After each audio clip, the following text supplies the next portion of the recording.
We are live! Hey!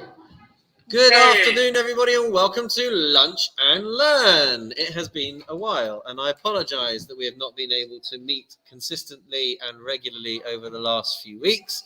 But we are back, and I also apologize for the technological hiccups as well as the logistical hiccups. But we're here, we're being fed, we've got our coffee, we've got two brand new contributors, two new panelists for today's Lunch and Learn. It's wonderful to have you guys on board. Thank you for being with us. And yeah, normally things look a little different, but we're good. We adapt, we adjust, and we crack on. So, how does Lunch and Learn typically work? So, usually what happens is we do a couple of minutes where I explain a synopsis of the weekly Torah reading, but the primary focus is looking at the words of the ethics of our fathers, of Pirkei Avot. So here we go with a brief synopsis of Parshat B'chukotai, which is the end, which is the end of the book of Vayikra. And it also happens to be my bar mitzvah parsha, or one half of my bar mitzvah parsha. The other half was last week. We ended on a big cliffhanger. What's Rabbi Nick going to lay next week? So we'll find out on Shabbos. So Parashat B'chukotai is a relatively long parsha, but the bulk of it is taken up with something called the tochacha, which is a Hebrew word that means to rebuke. And essentially what we are told is that for the chain reaction of following in the path of the Almighty results in closeness and results in proximity and a healthy relationship with God. And it's you that I need to mute. And if we choose to have a very cold and casual relationship with the Almighty, then the Torah basically spells out the consequences of what it looks like for God to have a cold and casual relationship with us. And so we call it blessings and curses. But the crux of what is really happening is that when we create a void, which we choose to not fill with holiness, and we choose to not fill with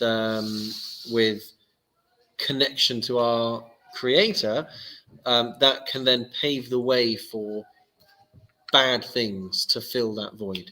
And so when you go through, it can be quite frightening, and it can be quite harsh, and it can be quite concerning.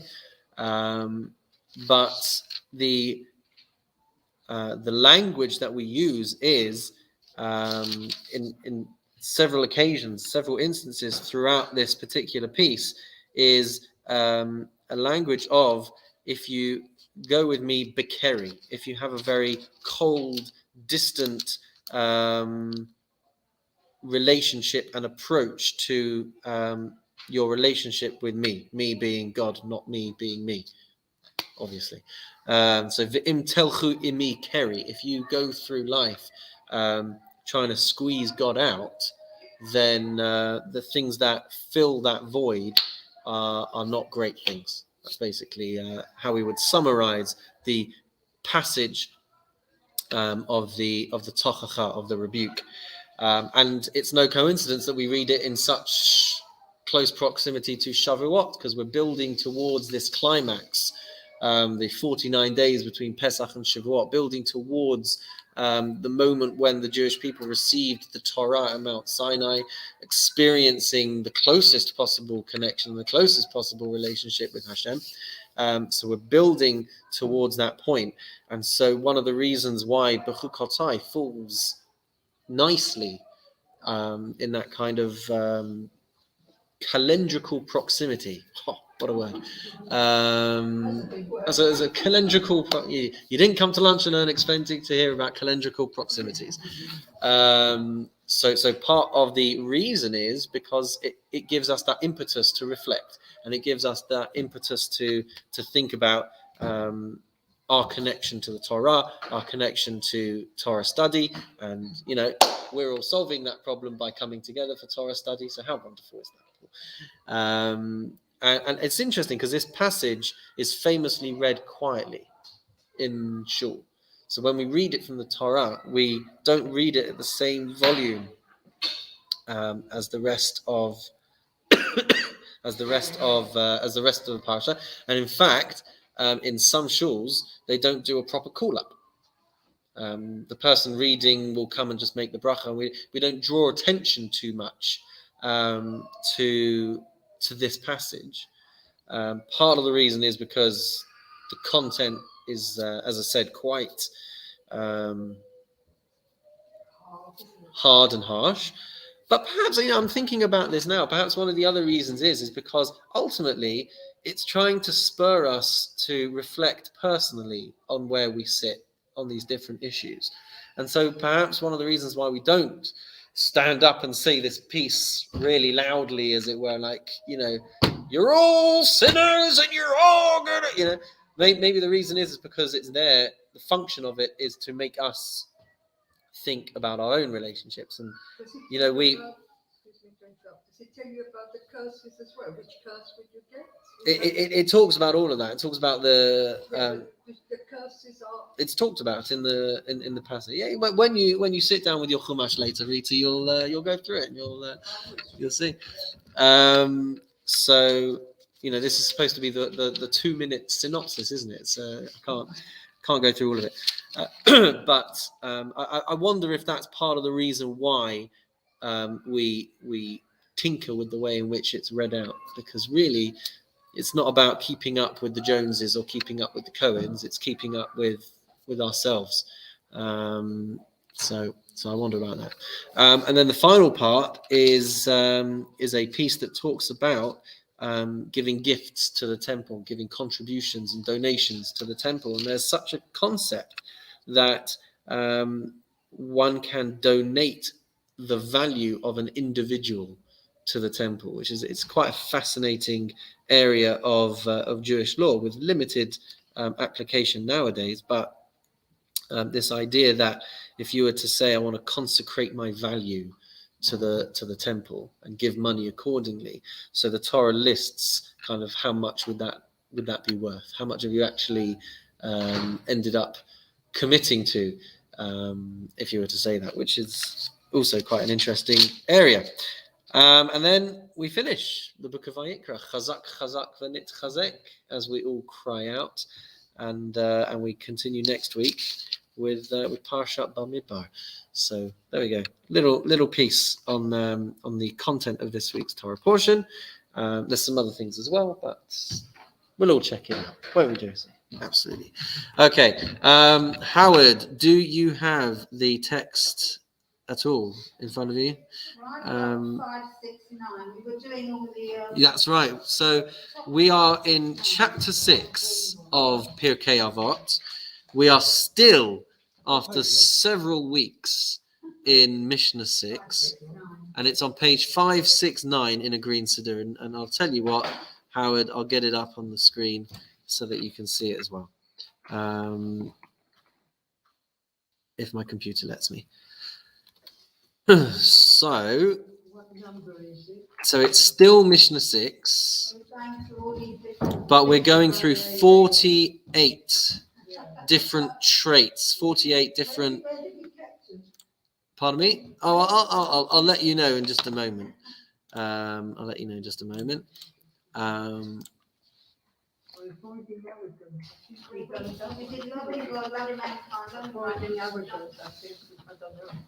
I know exactly where we're up to. I just need to find it for Howard so that he can see it as well.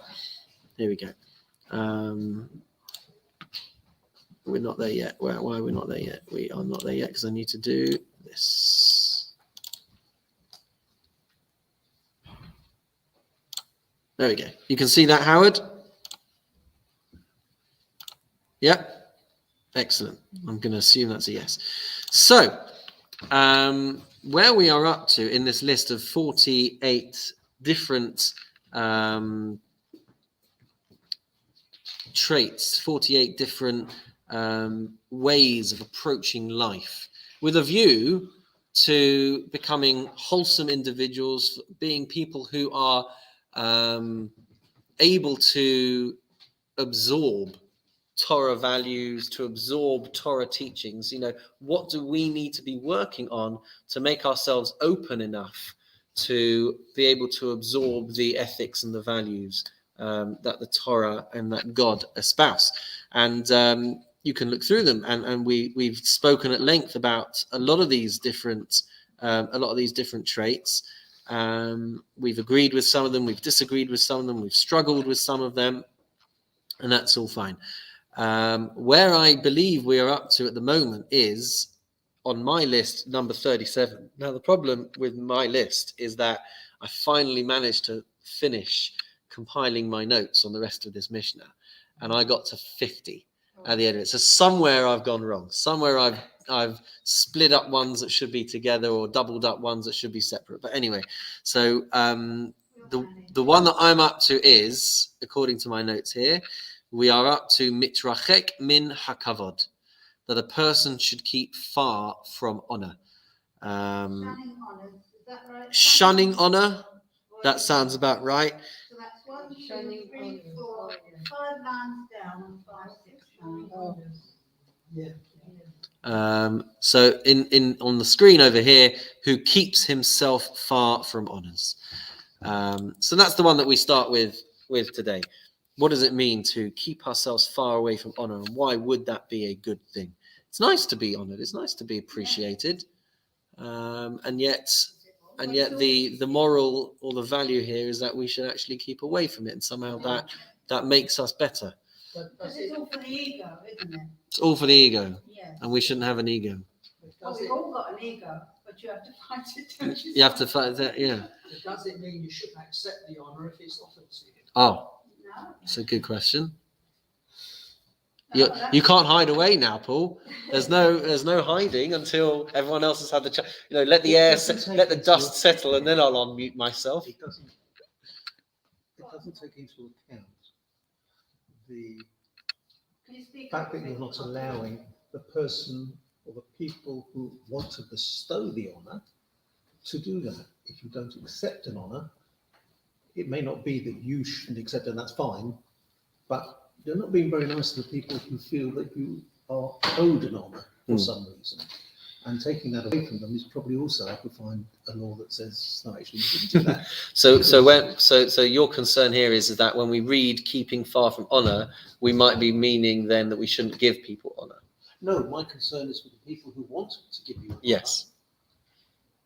And not accepting it puts them in a bad light. Why did you even think I'd take an honor from you? Yeah. Oh, you're ugly. Why would I want to do that? Yeah. So I'm concerned that it's the people giving that would be disrespected by you just saying, no, thanks. Interesting. There is a very strong Jewish value that sometimes to give means to take. Sometimes by us taking something or accepting something allows this other individual to be able to give.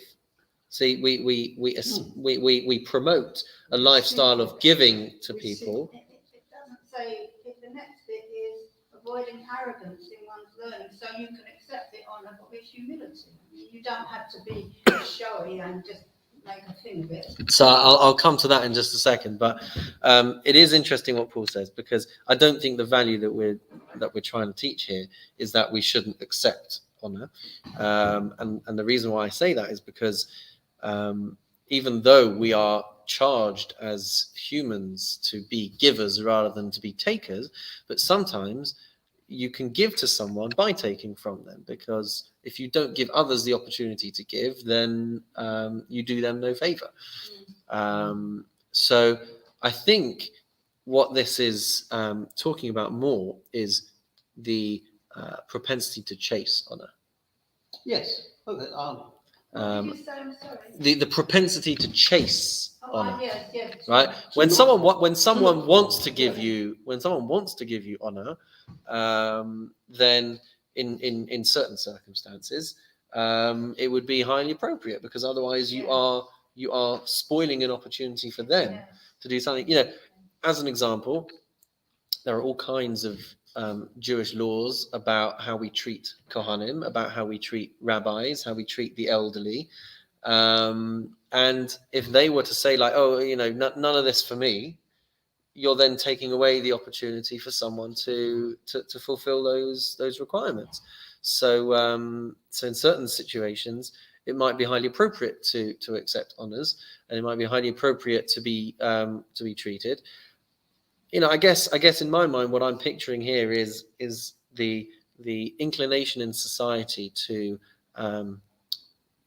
try and garner enough attention that we get treated with respect, we get treated with favoritism, and we do see this in our culture a little bit about people going into, you see these stories popping up on the internet, where someone goes into a restaurant and says, tell you what, you give me my meal for free, and I'll write a post about you on my Instagram profile, and I've got 200,000 followers, and they'll all see how amazing you were, and you just have to give me this honor, give me a free £400 meal, and I'll make sure that everyone knew how amazing your restaurant is. But there's a lot of people. My sister used to work at the palace who are just Buckingham Palace. For years. What does she do there? Photographer. He was a Your photographer. My sister husband. Yeah, Charles Green. Your sister is Mrs. Green. Yeah. How have we never done this? Dad, we are in the presence of giants over here. We've just discovered that Rita's brother-in-law is Charles Green. There we go. What a small world. Because you don't know your bar mitzvah and the rest of it. Is that what it is? Anyway. Well, my parents know them from Netanya. I'm a year older than Davina. It's yeah. So I was in the same year as Josh. Unbelievable. Who knew? Unbelievable. Now that I hear her speak, I can hear Tony's voice as well. There you are. But amazing. To what I just said. Yes, sorry, we interrupted. That a lot of people are just refusing their honors. Some people don't really want it. Oh, when they get to go to the palace, obviously the one he went to, all the people accepted. But he said a lot of people don't accept their honors. Yeah, the Beatles didn't, because they didn't really Well, have that's time. God years, they don't want honors, Some people are people. What do you say to that, Paul? Refusing an honour from the Queen. Really look at it firstly, you can't refuse an honour from the Queen under Jewish law. I think we would agree. We live within the under the basis of the Dina de Malchuta Dina. In a land, and you should do whatever it is to make the land better. And that's why the chief rabbi is able to go to weddings and things and go to churches. If the Queen's told him to do it, he has to do it. Yes. And I think this will be the same. But there are back to people. the Jewish aspect. Yes, It's a bit bizarre. I think it's a bizarre thing to have that you shouldn't accept honour. I think it's quite strange. Well, it doesn't say you shouldn't accept honour.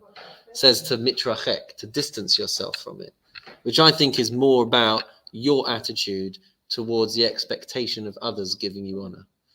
And that is something that I can know. I don't know many, it's probably not that many who refuse honour. But some people do refuse the honour. Fascinating. They don't want the publicity, I don't know. It's the same as accepting a gift, isn't it, from someone? And that's what I was saying. Sometimes you have to accept because you have to allow them to give. A long time ago, my aunt in America was selling me a belt, and she wanted me to have this belt, which I knew I'd never used. So I said, Auntie, I won't take it because I won't use it. She was very upset. So you see, she wanted to do something nice. Yeah. And so Should she you have didn't taken accept it it gracefully. Should you have taken it and just put it in your drawer? Taking what? Should you have taken it, Yes. put it in your drawer and never used That's it? right. On the basis that she would have then felt so much better to have been able Yes, to send you a yes, gift. I could have given it away, but I didn't. I Good thought it's a Lord. waste because I'll never use it, you know. But life is about Honesty is a learning. good thing. Life is about learning. There you go. So I'd like to take a moment just to welcome back Claudia as well, who's popped up on here. And unfortunately, we don't have you on the screen, didn't manage to get that. Claudia, she used to come regularly and hasn't had the opportunity. There you go. Hello. There we are. Hello, everybody. Hello, Claudia. Hello. I was on Facebook Live, but it didn't work so well. Oh dear.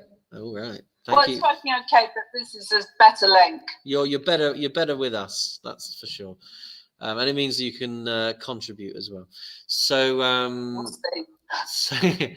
so there's a couple of things here that we can kind of weigh up over here and where we sit on the scale of agreement. Number one, there's an idea that we shouldn't just do things for the attention and do things for the accolades. So by putting out of our minds the fact that I want to do things because I'm going to get honor or I'm going to get the appreciation. And I wonder, we need to ask this question, what's the difference between keeping away from honor and keeping away from an expectation of gratitude? I wonder kind of where those overlap and where they differentiate. Oh, Sheila Rose, look at this. Hello. So we don't do the right thing because we want attention or accolades, or do we? I put that out there.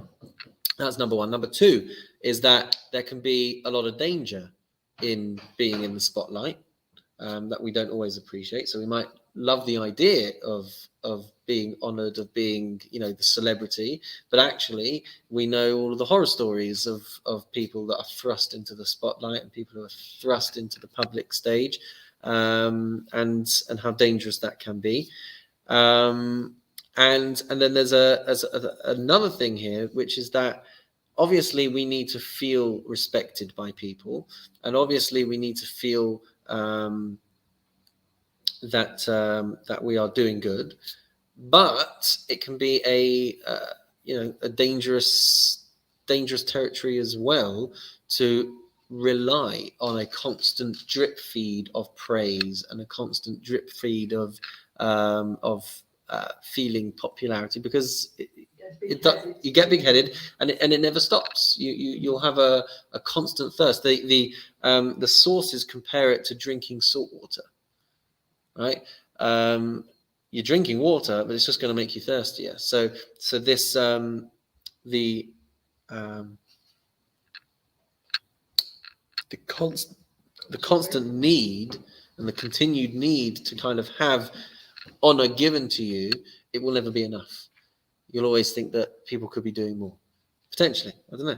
We throw that out there for you to talk about. There is a Jewish value in fleeing from honor, in running from honor. And again, it doesn't necessarily mean that that you shouldn't accept when it comes, but I think it's the attitude of expecting honor is probably the danger that we put ourselves in. And there is a saying that if you flee from honor, it will pursue you, but if you run towards honor, then honor will run away from you. And I guess that's part of the point about the psychological satiation that one gets. If you crave it and if you need it, then you're just going to find that it's always beyond you. And if you do things altruistically and without expectation, then you'll find that honor will come your way. And it's funny because there was a story once about someone that went to a rabbi and complained that wasn't happening, that they were running away from honor, and they weren't finding that honor was following them. And the rabbi said, I think it's because you can looking over your shoulder to see if it's pursuing you or not. So that is keeping far from honor. Comments or questions before we move on to the next one? So some people give to charity and they don't really expect more, but they get an honour for giving to charity, which is a bit doesn't really fit in with the sort of the giving. Well, this is a lifelong journey that one has to go on to achieve this sometimes. There are people who are very happy to give anonymously, and there are people who want to see their name in lights. We have talked about the unique facet of charity beforehand, because over there it is quite important that people feel like they can donate and can contribute, and sometimes if that means that they need to have their name up, then so be it. There's also for some people, dedicating in the memory of a loved one, it could be very meaningful generally to have, that person recognized. So you're giving honor to someone who's not you, but clearly you're the one that gave the money, so you're getting the honor for giving the money, but they're getting the honor because it's got the whatever. But point is, as Peter says, give generously to the shul, and we'll gladly put a plaque up. That's basically, I think, what Peter's saying. Any more? Who's going to chime in? Are we going to hear from our new friends? Oh, the word modesty comes in when it says shunning. Yeah. Remember that shunning is an English word. It's a translation. But I think what we're looking at here is they're really saying to be modest about what one does, because modest encompasses most of that. You can shun awards, you can be modest. So that if somebody wants to give you an award, back to Paul's point, because you're making them feel good, which is nice, because that's a form of giving.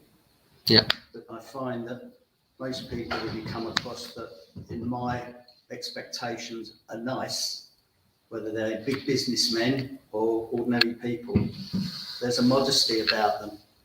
Yeah. The people that don't have a modesty about them, and one could name them, get themselves into all sorts of publicity troubles over monies and what they give and what they take. Yeah. They're not modest people. They don't shun awards. So I think the word that comes to my mind when I read, just taking that a little bit, is modesty. First contribution. What's the Hebrew word for shunning in Hebrew? Well, the word in our mission over here is mitrachek, and well, rachok means far. So to mitrachek means to distance yourself, to create distance, which I think shunning does encapsulate in some way. But as Paul may have told you or may not have told you, on a regular basis, we end up clashing heads on the wording and the translations that we encounter. It makes it fun. It's all about the banter. Lost in translation. Oh gosh, I feel terrible now that we don't have these people. We've got 5 people on the Zoom now, and no way for you guys to see them. I feel terrible. Maybe I. You've been out canvassing. I don't know what it is. Maybe it's because people are thinking to themselves that we haven't had lunch and learn for so long now that they're going to come and give it a shot. I'm happy to put it on the screen just because I don't have the other camera. And They can hear us and we can hear them, so they can still participate. yeah, but you won't be able to see. They've all got the cameras off anyway. Pardon me? They might be. They've all come on. They think this is the lunch and learn honor presentation. Do you know what, Paul? It's quite a good idea. Gosh, anyone watching this back on YouTube, the millions watching back on YouTube, are going to think, what on earth is going on over here? Okay, so we move on to our next one, I think. Number 38 on my list. And in the Hebrew, it's called Lo Magis Libo Betalmudo. In English, it's not being arrogant with your learning. And there they are. Not being arrogant with your learning. Well, that's what I'm asking you, Rita. What does it mean, Rita? Don't be arrogant, understand. With your learning, it doesn't fit, does it? What does it mean? How do they translate to here? Who does not let his heart become swelled on account of his learning? That's how it translates it on the screen over there. You should be learning for its own sake, it means. Learning for its own sake. Yes, not to show off that I'm so clever. I like that. I don't understand it. But he's not talking down to people. Oh, nice. That's generally good advice, isn't it? Yes. I like that. And I've written that in my notes. I've written something similar in my notes. Just It must be right then. yeah. Still speaking with respect. even as you get more and more familiar. I think part of what we talk about, of what we're addressing here, is that we've talked about distancing ourselves from honor and the expectation of honor. There's also, the more you know, the more of a temptation it might be to give off your airs and graces as someone who knows everything, and feeling superior because of your knowledge. And so I think that's that's a big part of what we are talking about and what we are reflecting on. It talks about Talmudo, and we've talked in the past about whether that can mean all disciplines, whether that's just talking about Torah study. We certainly know that if we're building towards being a worthy recipient of the Torah, then this is definitely going to be applying to Torah study. We know that if it's coming from Torah sages of thousands of years ago, that it's definitely going to be talking about Torah study. But I think that there are points here that permeate all disciplines of knowledge and education. The idea that however much we know, we should always appreciate that there's still more to learn, and we never really know everything. And in the general theme of modesty and of shunning respect, shunning honor, and all this kind of things. So the ability for us to keep ourselves in check with how we talk to others and how we treat others, and how the kind of impression that we give off to others, and how we portray ourselves to others. I think that comes out of this point as well. Why would the sentence carrying on by saying that we should avoid delight in giving decisions? Nice. Why would for context over there, the next one of these traits, which by the way, we've got to combine. Is that one sentence? I don't know, but we've got to combine them somewhere. May I see your book? No, may I see your book? It's one sentence. Well, as I've said, I got to 50. You got the cheap version. I got to 50, and some, which means somewhere we're going to have to combine. Shunning honors, avoiding arrogance in one's learning, or delight in giving decisions. Interesting. And in the Hebrew, I've lost it. That's another story.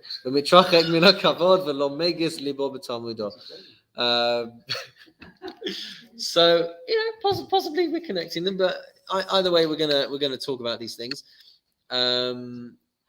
So there you go. I'm trying not to be superior with my knowledge, putting it into action. Well, isn't it the more you know, the less you know, because the more you study something, you realise that you really didn't know so much after all. The deeper it gets. So that's assuming that you don't come with the gus libo, which we would translate as the ego, the arrogance, the self-inflation. It takes a conscious effort to suppress that. Yeah. Have to be a saint with all this. Well, yes, isn't it? I mean, it's 48 steps to. I mean, these 48 traits are used as a springboard to the 48 steps or the 49 steps to work on between Pesach and Shavuot. And each one of these things can be taken on each day, and we can say, okay, I'm going to think about this, I'm going to reflect on it, I'm going to meditate on it. What does this mean to me? Are we supposed to concentrate on one of these a day, like all through the Omer? Well, it's not a case of aren't we meant to, but it is a case of there's an opportunity to. Just to let you know, Claudia, by the way, you're now on TV, so you've very generously said this to everyone, so they can all see it. But just in case you had wanted to send a private message, we're now reading it. Isn't it the more you know, the more you realize how much you don't know? Well, that's interesting because Jo said something very similar, but she's sitting right at the other end of the room. I don't know. Right, I didn't. Sorry, I didn't hear that. But it was supposed to be meant for everyone. Yeah. Yes. So I think we're broadly in agreement with Claudia, and I think we're broadly in agreement with Jo as well. No one has yet said I absolutely vehemently disagree. So I guess that's encouraging. But there can be a temptation, and if none of us relate to it, then count ourselves blessed. Telling you something? Yeah, count ourselves blessed. But you can encounter people who will be dismissive of someone who knows less than them, who will talk down to someone that knows less than them. Yeah. Arrogant people, you come across them all the time showing off. Yeah. So we don't enjoy those people. So don't be that guy. Yeah, don't be that guy. So then we come on to the next one, number 39, or possibly 38a, of not enjoying. How does it translate it, Paul? Avoiding delight in giving decisions. Avoiding delight in giving decisions. So in the screen here, who does not delight in giving legal decisions? And in my translation, not enjoying halachic decision making. Not enjoying halachic decision making, and bearing in mind that this is naturally tied heavily with Jewish study, Torah study, hora'ah, which is the Hebrew, which is a word closely related to Torah. Hora'ah, Torah, comes from the root of the word which talks about rules and teaching and giving over. So this idea of you may be in a very esteemed position, you may have a lot of knowledge, but there seems to be a trait here that Pirkei Avot is encouraging of not enjoying halachic decision making. And I think this also comes from the same roots that we've been talking about of you could be a very esteemed person, you could know a heck of a lot, but it's what you do with that knowledge and what you do with that power and what you do with that influence when you've got it.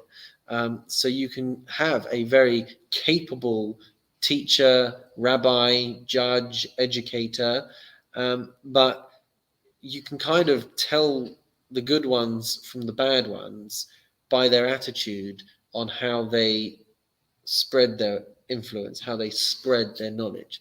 It's interesting, surely, that so much Isn't this- is written in the negative. Was that the lovely Claudia? That was the lovely Howard, I think. Go on, Howard. Hi, no, I was just saying, who does not delight in giving legal decisions? Is this not about not wanting to make judgments against people? Oh, not making judgments against people. That's interesting. I don't believe so. I think Because some people enjoy exerting authority over other people. yes. And this is about don't delight in giving legal decisions. That's So You I think you're identifying a very admirable trait and personality quirk that we should all work on. I definitely agree that we shouldn't take delight in judging other people. Absolutely. Whether that would come under this particular category of hora'ah, which usually we can be quite flexible and broad with the way that we treat a translation, but hora'ah is a Hebrew word that really does refer to legal decisions, and in the context it would be to somebody who is declaring or ruling what a halacha should be. So I definitely agree with you, Howard, that we shouldn't judge people. We shouldn't enjoy judging people. Whether that would be included on hora'ah, which I feel is quite halachic and quite in that vein. I think that's more where this particular trait gets steered to. And what I was going to say is that you can encounter extremely knowledgeable Jews. But again, like we were saying about not being arrogant with the learning and the way that you talk to people, so there can be a temptation when you know what the halacha is, for example, so it can produce unsavory characters in some instances. Unfortunately, I have encountered this where, because someone's got a particular level of knowledge, they can almost be dismissive of other authentic Torah voices, but because they feel that they've got a particular grasp on a halachic issue and they feel like they're qualified, so they're almost quite dismissive and belittling of other halachic positions, ones that have been in place for hundreds, if not thousands of years. And so, unfortunately, I have experienced this where, microcosmic examples might be, a rabbi walks into a shul and they've done things a certain way for 500 years, and you walk in, you're like, right, do away with that. So that's like a very small kind of example of being dismissive of something that's come before you. But broader than that, what you find is the closer you get to the top, right? And when you spend time amongst people who, for all intents and purposes, are at the top of the Jewish legal world, they feel unworthy to be in those positions. The higher up you go, you realize that the people there, they don't want to be there. We talked a few weeks ago about Rabbi Chaim Kanievsky, who just did his own thing, but was widely regarded by millions as one of the leading Torah authorities. He didn't want to be in that position. He was hugely capable of being in that position, but he didn't enjoy. I think that's where we're going with this. He didn't enjoy the fact that this responsibility was on his shoulders. It was something that needed to be done. He was the perfect person to do it, but he didn't feel worthy. He saw it as a huge responsibility, and everything that he did was very measured and very, very careful and very thought out. And so, the further down you go with this, it would be the equivalent of me, turning around and saying, like, to heck with this halacha. Like, no. I once found a leniency on the back of a cereal packet, and that's the halacha now. That would be the I guess the lower rungs. He was a modest man. And pardon me? Oh, we're not gonna. We're not going there. Even within the Orthodox world, Rita, it can be a problem. I was laughing because I'm of an age where years ago, when you wanted to get married, you had to go for an interview at Beth Din. Yeah. And there was a rabbi there. I won't name him, but I know his name. Well, millions are watching, so careful. And your betrothed, your fiance, would come out in tears because he was so dogmatic about what you should and shouldn't do. And God forbid they said they weren't doing something. And that is exactly what he was saying. You see it in that as well. It absolutely shot out at me what this rabbi, and he was well known for it. You remember this? I remember it, absolutely, and I'm sure other people will. Yeah. I'm disappointed that so many of these are written in the negative format as opposed to the positive. So something like we're talking about here could easily be written about if you have the skill and to make the halakha decision, you should do so without holding back. any of these actually, they're all written negatively. And I think it's such a shame it doesn't spur on the people who are reading this to do the right thing. It maybe tells you so to stop you doing the wrong thing, but that's a completely different issue. So How many rabbis, okay, we've got 500 rabbis, how many of them act in this way? 10, maybe 15? Well, yeah, okay, I'm going, yeah. But not 499. Okay, there's 100 of the 500. Let's do something for the 400 of the way they should help once they're a rabbi and they have the right to make a decision on halakha. That's marvellous. We should be encouraging them to do so. It just seems that all, and when you take other ones, all of these are all shunning honor. It doesn't have to be shunning honor. It well, actually could be the alternative. shunning honor is written as a positive. Rewrite it. Yeah, right now. Shunning honor is written in a positive language. No. Mitrachek means that you have to Stand back. stand back. But why should you But not that's- consider that the person who's giving it to you, as we were saying before, might be giving it to you for the right reasons? And that actually be really hurtful to the whole congregation. 500 people came today to give you an honour, and you decided, my base, I don't want it. I would have thought that was awful. I don't have a good answer for you. That's okay. I don't have a good answer for you. It's not necessary. But I mean, it's just a discussion. I also don't completely agree with you, because if you look at this list, most of them have been written in a positive language. I'm not saying that they are, as in they're all things to avoid potentially, or a lot of these things are things to avoid and to steer clear of.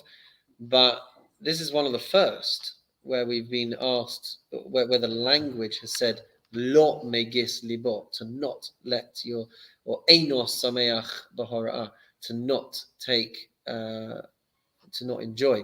But the other examples, Go to the previous one. It's also just as bad. which one? Well, try the knowing one's place, being happy with one's lot, restraining one's words, and claiming no. Yeah, but the hasameach bechelko, that's not written as a. We have 613 mitzvot. 365 of them are phrased as positive commandments. You shall do this, you shall do that, and 248 of them are phrased as negative. You should not do this, and you should not do that. Of this list, most of them have not had the phrasing of law and don't. What the layers of meaning behind all of them have been areas that we need to kind of learn to distance ourselves from, or to weed out of our temptation, because our inclinations will be to, we have certain primal drives and primal instincts and base desires, which, if left unchecked, will lead us down problematic paths. So these lists, these different things to work on are, these are the things to flush out of your system, so that you are tapping into your purest self and your purest drives and your most divine attributes. From what I can see, there might be another exception, but this is the first time we've really seen that you shouldn't do something.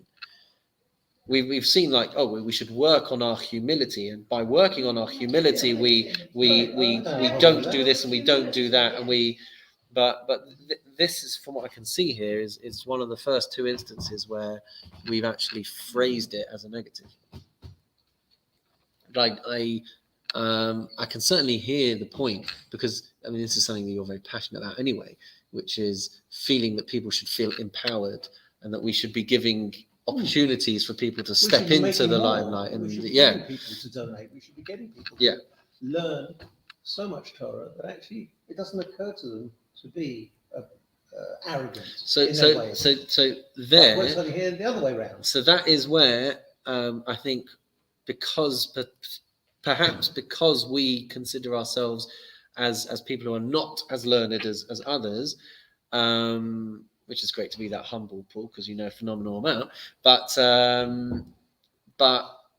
I think there you're missing something that the missionary is highlighting, which is that you think that the more you learn, the less tempted you will be to be arrogant. And I think what this is demonstrating is that you'll be amazed. Even someone who learns Torah day and night could be lured into these traps. It doesn't, and that's the point. The more that you learn Torah, it doesn't guarantee you from these negative traits. You misunderstand me. I just think the wording here should be the other way around. One should avoid arrogance in one's learning. One should learn sufficient to avoid arrogance. That's What? No, it's two things. There's learning knowledge. Pardon? I just wanted to say, unfortunately, I need to go now. So Oh. I just wanted to say thank you, and hopefully I'll see you next week. Can't wait. We will miss you. Bye, Howard. Take care. Okay, We're gonna bye, finish in everyone. Bye-bye. we're gonna finish in a Bye. minute anyway. But Okay, bye. you can learn so much knowledge. You could sit there learning Torah, and if all of it is academic knowledge, you could still be morally corrupt and bankrupt. The level playing field for everyone is that whether you're learning a lot of Torah or not learning a lot of Torah, we are all equally capable of refining our characters. And that's why you can have someone who's completely ignorant of Torah but has much better manners than someone who sits and learns all day and is an absolute tyrant to be around. Because only intellectual, it isn't over from the heart. you know, you can it is an antidote, or it creates a distraction so that you don't fall prey to a lot of life's temptations. If you lock yourself in a Beit Midrash in a study hall and you learn, right, it's unlikely that you're going to get lured into traps and into temptations because you're not in those environments. But once you walk out, that's when the test starts. So learning doesn't guarantee that you're going to be a mensch. Thinking about how we interact with people and reflecting on these different things, that will determine how much of a mensch we are. And perhaps that's why it's very particular here, is that you can sit and you can know everything. You can be a walking encyclopedia, but if you come out of that lifetime of study and you get a kick out of forbidding something to some. Pardon me? You spend your entire life, you're saying, learning, and yet you come out and the first thing you do, we'll forbid you for doing that. If left unchecked, it's extremely possible. If left unchecked, Isn't the ego so strong? It's very, very strong, the ego. You know, we all want praise or something for something we've done and all that. So you have to be aware that you have to dampen it down a bit. You have to say, no, I don't want to be that, be showing off. But that's what it's saying, because if you think by learning you can teach yourself and learn so much that you're not arrogant, that's actually arrogance itself. Yes. I've actually explained arrogance. and the flip side of this, of course, is there can be a tendency for people to volunteer their advice in areas that they don't have any expertise.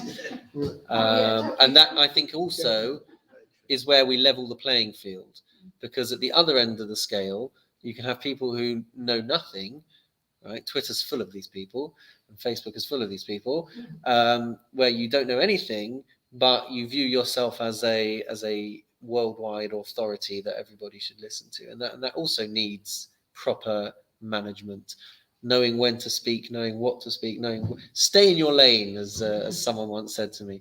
And taking into account this was written, you have to go back,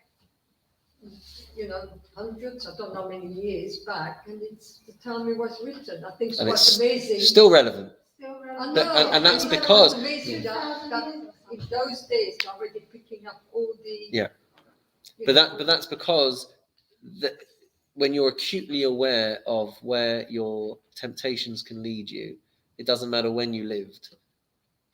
it can still be relevant. You know, I enjoy reading the sermons of a rabbi called Norman Lamb, who was a pulpit rabbi as early as the 50s, and you can see his sermons, and it's got transcriptions of his sermons that he was giving in the 50s and 60s. And the reason why I enjoy them is because you don't read them and think, gosh, that's antiquated. It's the fact that he is still talking about psychological occurrences, which are just as relevant now as they ever were then, because we're still the same people. We still have the same urges. They manifest in different ways, and they manifest in different levels of severity depending on the time that we live in. We're all the same. Human emotions. Yeah. That's it. And that's all we've got time for. Thank you very much for joining us. We will see you next time on Lunch and Learn, where hopefully we'll have the tech working a little bit better. But thank you very much. We'll see you all soon. Take care and have a wonderful